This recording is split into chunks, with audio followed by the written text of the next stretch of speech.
Café? O luto é uma das piores fases da vida. Ele é também um daqueles momentos que todos nós naturalmente vamos ter que passar, e só quem já passou por ele realmente sabe como que é. É fácil dizer que o sentimento mais relacionado ao luto é o de tristeza por conta da perda de alguém próximo que fazia parte da sua vida. O que muitas pessoas acabam não comentando, e que também faz parte do sentimento que rodeia o luto, é o vazio e a estranheza. O vazio vem quando você sente que nada naquele momento pode te tirar do seu estado atual, você se sente mal e mesmo com a presença e auxílio de pessoas que você gosta, nada que eles façam parece te tirar desse estado. Ou se tira, é por um breve momento. O sentimento de estranheza vem quando a gente está habituado com alguém que faz parte da nossa rotina e esse alguém vai embora. A questão é que muitas coisas são atreladas a essa pessoa, sejam atividades, sentimentos ou dúvidas. Isso torna essa pessoa uma matriz rodeada de questões que agora não vão mais possuir respostas e que você ainda vai bater de frente por não estar acostumado com a ideia de que essa pessoa já se foi. O luto é uma fase complexa e muito explorada em filmes, mas tem um gênero específico que, quando decide trabalhar o luto não como um monstro, mas como uma força da natureza imparável, se destaca bastante. E sim, eu vou mais uma vez falar de terror.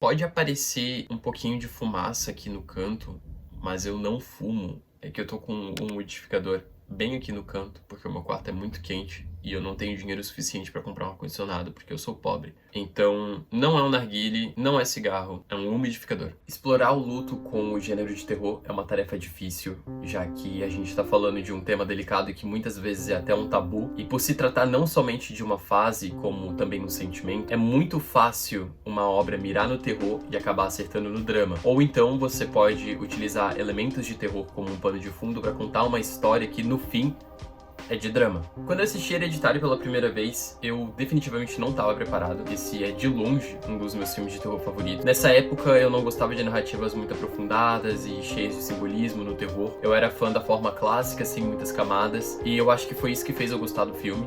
Eu não tô dizendo que Hereditário é um filme vazio, muito pelo contrário, ele é muito rico. A questão é que quem busca uma experiência mais simples vai se divertir, assim como quem também busca algo mais aprofundado. O filme começa quando a Ellen Leite... Amanda Klein. Light... Amanda Tales. Leite... Klein. morre. Salles. Klein. No seu funeral, a família da filha, a Annie Graham, interpretada pela Toni Collette, lida com essa fase difícil. E apesar do filme já abrir com o funeral, não é sobre essa morte em específico que o filme vai focar, mesmo que ela seja bem importante pra trama. Mas eu não vou dar spoilers, pelo menos por agora. O filme vai seguir com a gente conseguindo observar como cada um lida com a morte da Ellen. Annie, que é a filha da Ellen e mãe da família que a gente acompanha durante o filme, é de longe a mais abalada, e isso fica bem explícito quando nós vemos que ela não consegue focar no seu trabalho, ou quando a sua relação com os outros começa a ser abalada, fazendo ela agir de maneira bruta e sem sal com a própria família. O patriarca da família é o Stephen Graham. Ele é quem toma a posição de alguém que tenta manter a estabilidade dentro da casa para que todos não surtem de vez. E isso é percebido diversas vezes quando conflitos estão prestes a se iniciar, ou quando eles já aconteceram. Ele vai ser a pessoa que vai ser a âncora do filme, responsável por fazer com que todo mundo não se mate. O Steve assume o papel daquele seu amigo ou familiar mais próximo que tá lá pra te consolar naquele momento em que você tá pronto pra ter uma crise. E isso, apesar de ser bom, é também muito perigoso. É válido lembrar que essa figura assume o papel de apaziguadora de conflitos, e ela também sofre com o luto, e tem a difícil missão de não expressar os seus sentimentos, senão tudo acaba desabando de vez. É claro que eu não tô falando que quem assume essa missão não pode se expressar, mas que essa pessoa geralmente tem que pisar em ovos para não piorar a situação, muitas vezes escondendo seus sentimentos, e isso transforma ela numa bomba relógio, e eventualmente ela vai explodir. Peter é o filho mais velho da família, ele parece ser o menos abalado pelo falecimento da sua avó. Não que não esteja, mas tem um contraste muito grande entre ele e os outros, principalmente com a mãe dele. Por fim, nós temos a Charlie, essa que é a irmã mais nova do Peter, e que depois da Annie parece ser quem mais sentiu o luto, já que o filme destaca o quão próximas a Charlie e a Ellen eram. E isso é bem importante pra trama também. A Charlie é construída como uma menina com atitudes esquisitas e que parecem se intensificar recuperar após o falecimento da sua avó. Parte dessas atitudes é tratada pelo filme como algo estranho que vai ser alimentado pelo gatilho do terror. O seu tique com aquele som que ela faz com a boca, uma certa cena envolvendo uma tesoura e um animal, entre outras pequenas coisas, são detalhes que serão utilizados como recursos para construir uma tensão de terror pro filme. O filme então segue com a família tendo que lidar com o luto aos poucos. Peter é convidado para uma festa com seus amigos esquisitos e a sua mãe o força a levar a irmã. Chegando lá, ele, como um bom irmão responsável, abandona ela com um bando de maconheiro e vai fazer qualquer outra coisa. Isso faz com que a Charlie, que já não é uma pessoa muito sociável, decida ficar no seu cantinho comendo bolo, que tem amendoim, e ela é alérgica. O que acontece depois é que a nossa querida Charlie tem uma crise de asma e o irmão maconheiro sai às pressas com a irmã no carro, indo em direção ao hospital. Mas o destino resolve brincar de beisebol com eles e, bem... Charlie!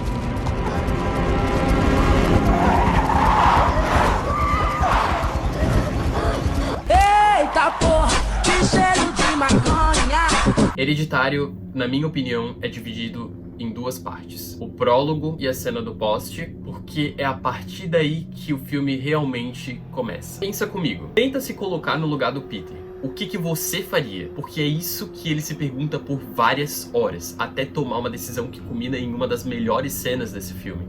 Ele leva o que restou da sua irmã para o quarto dela e então...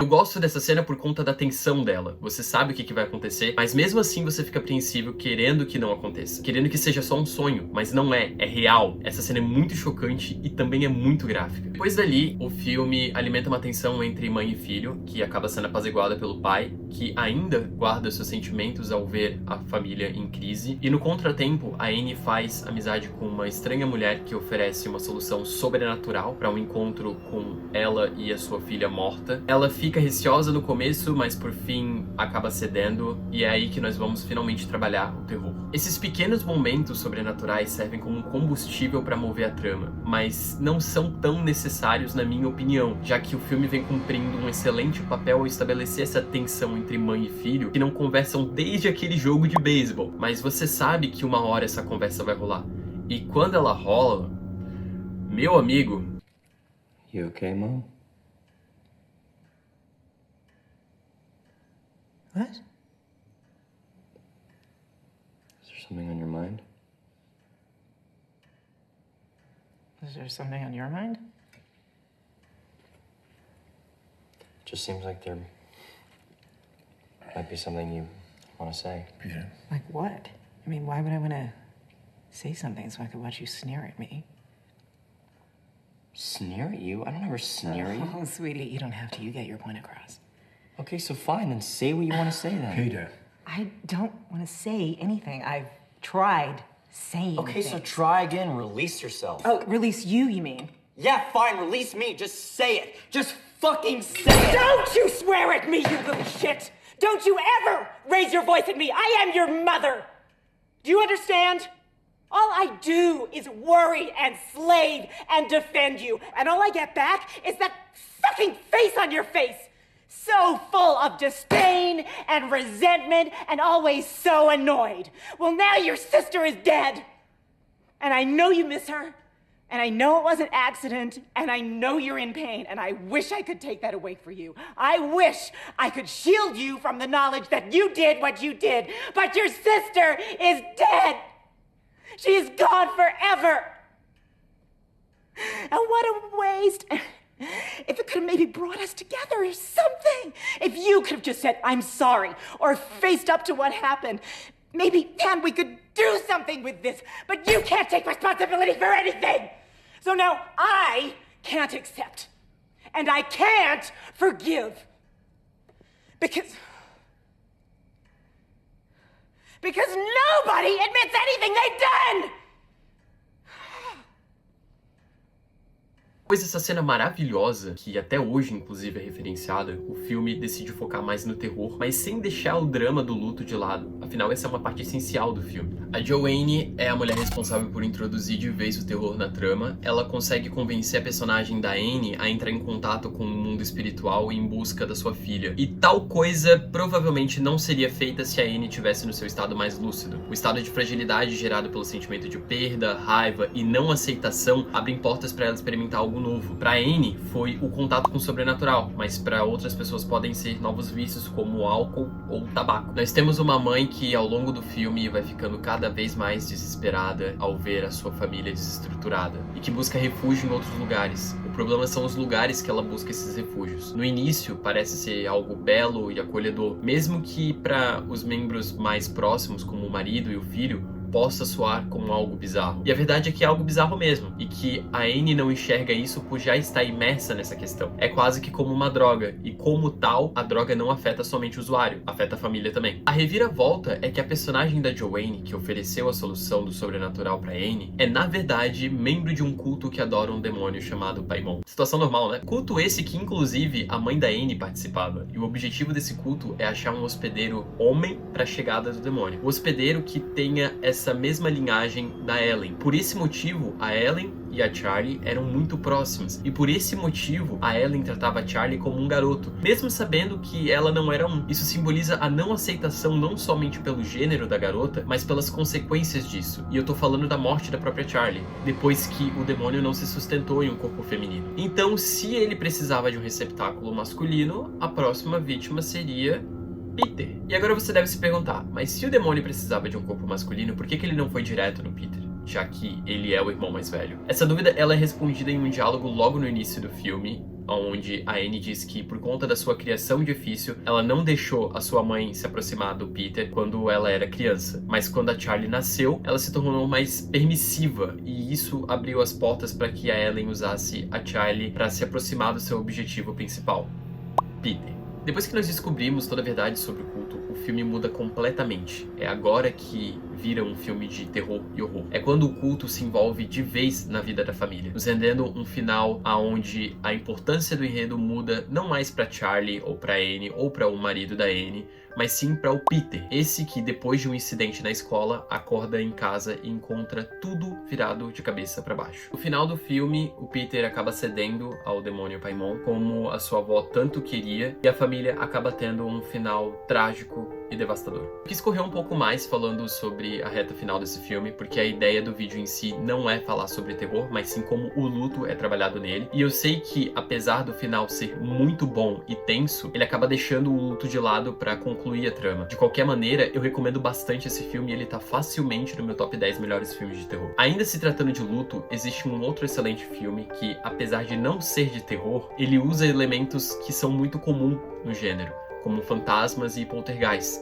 E sim, eu estou falando de A Ghost Story. A Ghost Story não é um filme para todo mundo e é bom isso ser dito já no começo, porque ele tem um ritmo bem diferente do que você está habituado, mas isso é algo facilmente justificado pela trama. O filme vai se iniciar contando uma história de amor entre dois personagens que no filme são apelidados como C e M. O filme não tem muito diálogo, então isso acaba não sendo tão estranho. Nas poucas cenas dos dois verdadeiramente juntos, é bem perceptível e real a relação entre eles. Em especial uma cena que me pegou muito envolvendo os dois na cama. E por incrível que pareça, eu não tô falando de sexo. Essa cena é longa e sem trilha, ela mostra os dois demonstrando seu amor um pelo outro com beijos e mais beijos. E aqui vai o primeiro ponto sobre esse filme, que é: ele não tem pressa nenhuma. A Ghost Story vai contar o que ele precisa no ritmo dele, que é calmo e íntimo, te jogando pra dentro do filme de uma maneira imersiva, a ponto de que quando aconteça algo grande,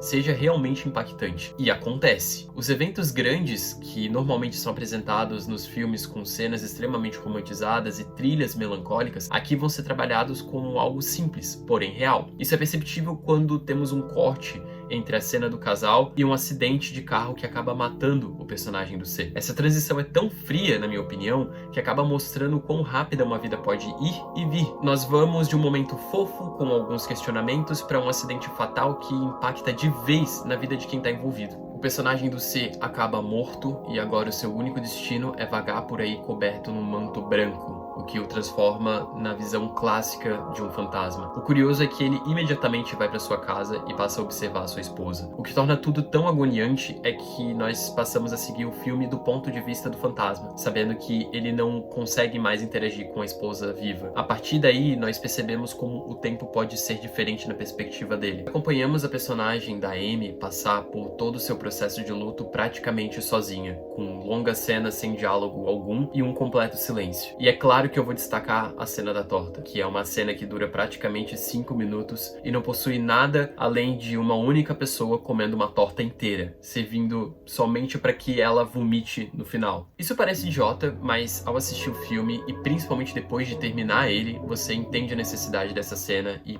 pariu, eu tô falando igual um cinéfilo chato pra caralho.